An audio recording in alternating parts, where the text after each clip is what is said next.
Nagbabalik ang PTV Balita ngayon. Patuloy na isinusulong ni Pangulong Ferdinand R. Marcos Jr. ang modernisasyon sa sektor ng agrikultura. Ngayong araw, ininspeksyon ng Pangulo ang solar pump irrigation project sa Ormoc City, Leyte. Nasa 100 ektarya ng sakahan ang kaya nitong pagsilbihan. Ito na ang pinakamalaking solar pump irrigation project ng National Irrigation Administration sa Eastern Visayas. Umarangkada na sa Kamara ngayong araw ang deliberasyon sa mahigit 6 trillion pesos na proposed national budget para sa 2026. Unang sumalang ang Development Budget Coordination Committee na binubuo ng Department of Budget and Management, Department of Economy, Planning and Development, Department of Finance at Bangko Sentral ng Pilipinas. Sa unang pagkakataon, dumalo rin sa plenaryo ang ilang civil society organizations. Suportado ng ilang grupo ang pagpapaimbestiga ni Pangulong Ferdinand R. Marcos Jr. sa mga substandard na flood control projects.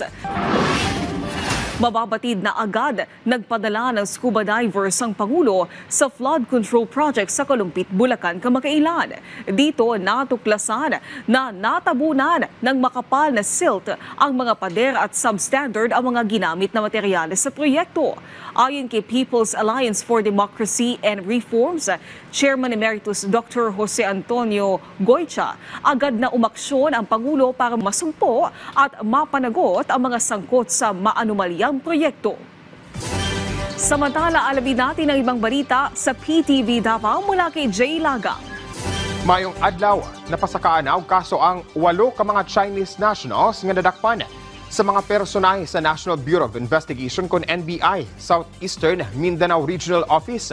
Kinsa gingong adunay kalambigitan sa illegal nga operasyon sa Philippine Offshore Gaming Operators kon POGO. Kasong paglabag o paglapas sa online gambling in relation to cybercrime law ang gipasangat nga kaso sa NBI sa mga dinakpan. Giturn over na sab ang 8 ka mga Chinese nationals sa Bureau of Immigration. Sanglit posible silang ma-report tungod sa ilang gihimo.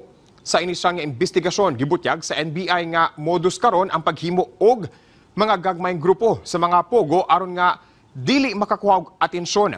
Sa kasamdangan, aduna pay ginamonitor mga otoridad nga uban pang grupo nga posibleng nalambigit sa maong illegal nga binuhatan.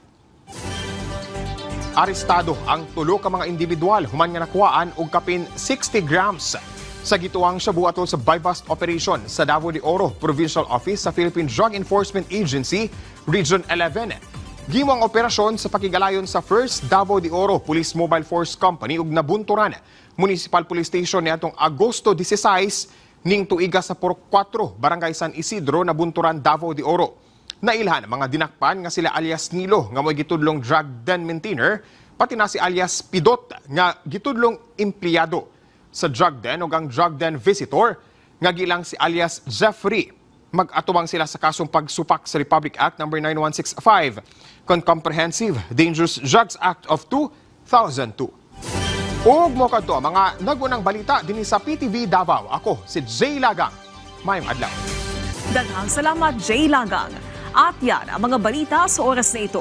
Para sa iba pang update, i-follow at i-like kami sa aming social media sites sa @PTVPH. Ako po si Naomi Tiburcio para sa Pambansang TV sa Bagong Pilipinas.